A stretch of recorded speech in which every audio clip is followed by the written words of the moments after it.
રામનવમીના પાવન અવસર પર સુરતમાં એક અનોખું દ્રશ્ય જોવા મળ્યું.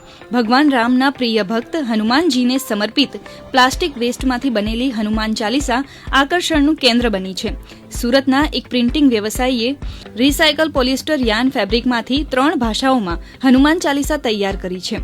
આ હનુમાન ચાલીસાને પુસ્તકનું સ્વરૂપ આપવાનું કામ સીતાનગરમાં રહેતી 25 થી 30 ગૃહિણીઓ કરી રહી છે.